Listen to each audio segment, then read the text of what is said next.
Morning, everyone. Thanks very much for the introduction. I have to be honest with you, it's a little intimidating for a guy like me to be on a panel like this. We had a conference call of folks the other day, and I said, I'm the only person who's not a researcher or an academic. I'm not sure I'm in the right place. They assured me on the call that I was in the right place, and I hope at the end of 12 minutes we all feel that way.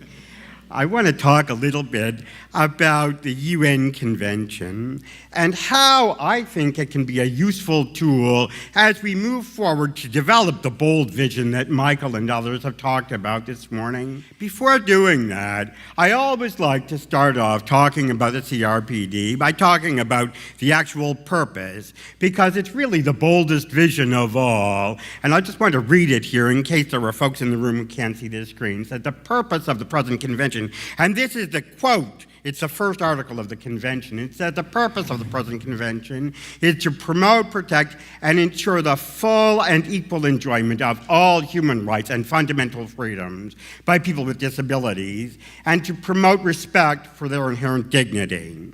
So that's what the convention is about, and that's really, I think, in a lot of ways, what we're all about here this morning. And I think it's useful to have that as a baseline. With regards to employment, the convention talks about the wide range of human rights. It talks about the right to health, it talks about the right to education, the right to life, and all the other things. With regards to employment, it says, states parties recognize the rights of persons with disabilities to work on an equal basis with others.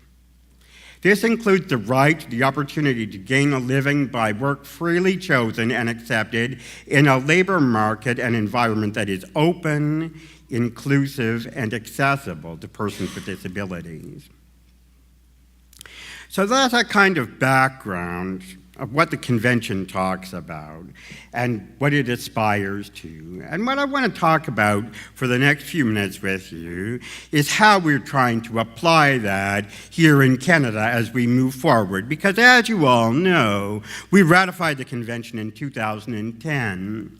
And when a country ratifies a convention, it commits itself to a process. And that process is the thing that I think is helpful for folks in this room, because it engages us in a discussion with government about how we're going to move forward on the implementation of the convention.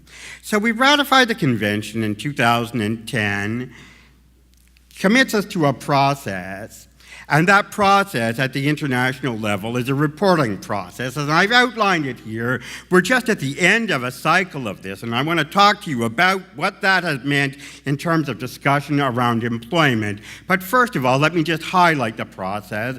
We ratified the convention in 2010. The Canadian government filed its first report on implementation of the convention in 2014. After that, the UN committee issued a series of questions to Canada about that report that kicked off a process of back and forth between the UN committee and the Government of Canada, which culminated in the appearance of the Government of Canada delegation in Geneva in April of this year.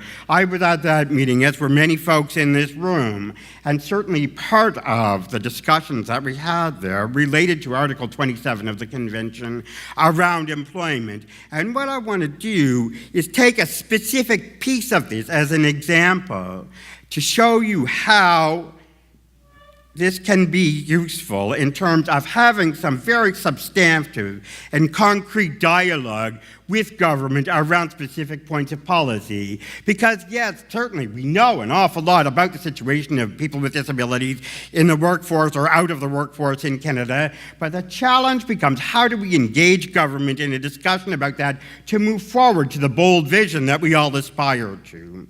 So the reporting process itself engages us in a cyclical discussion, which I think over time can move us in a positive direction.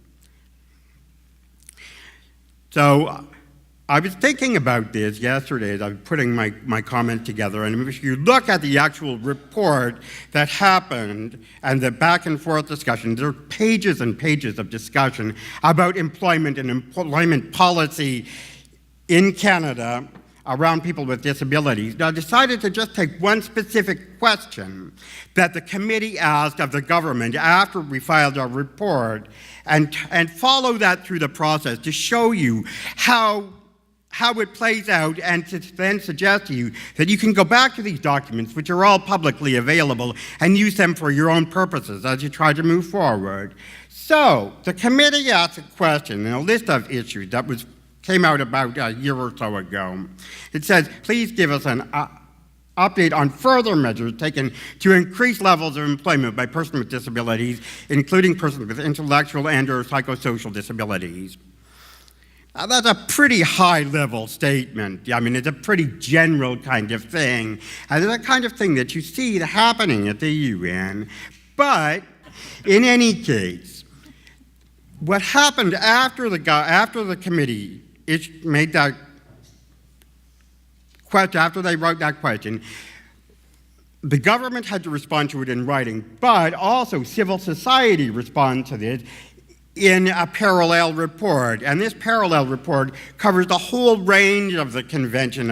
I mean, it's 50, 60 pages long. But again, specifically with relation to this particular question, the civil society report talked about a particular thing. And our report, which folks in this room helped write, talked about it and said specifically, the Government of Canada allocates $222 million annually to provinces and territories through labour market agreements for persons with disabilities.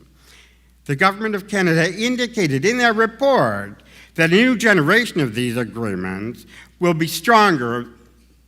include stronger accountability regimes.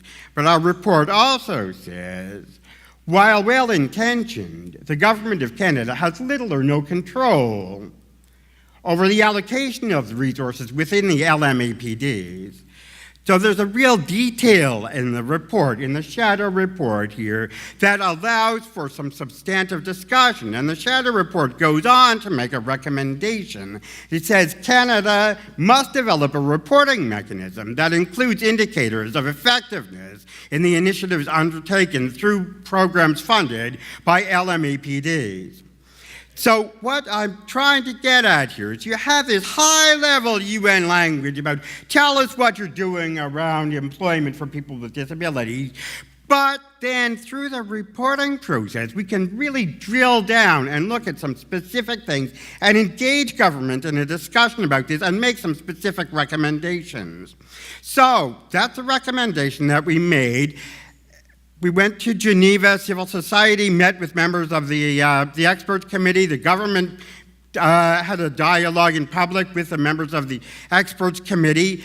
Following that, the experts committee issued its final report, which are called concluding observations. So the closest that we can connect to the discussion we had around this from the concluding observations says the committee recommends that the state party adopt a policy on employment of persons with disabilities, including Indigenous persons with disabilities, that guarantees access to employment, promotes work in open, inclusive, and accessible environments, equal opportunities, and gender equality, and provides for reasonable accommodation for persons with disabilities at work.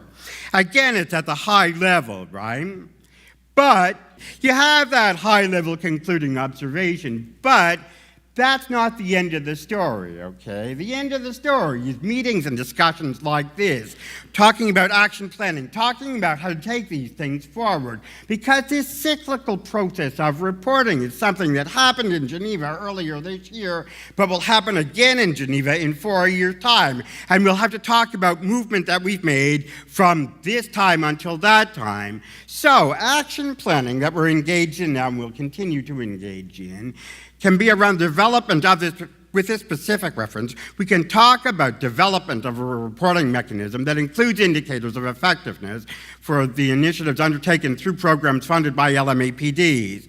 So the point here is that the whole process around reporting on our implementation of the convention allows us to have some very specific and concrete discussions amongst ourselves as we prepare for reports, but then back and forth with governments.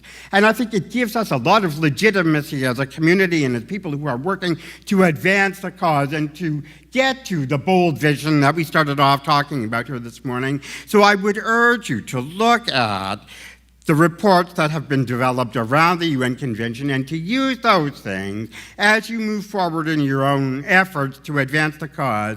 Thank you very much for your time this morning.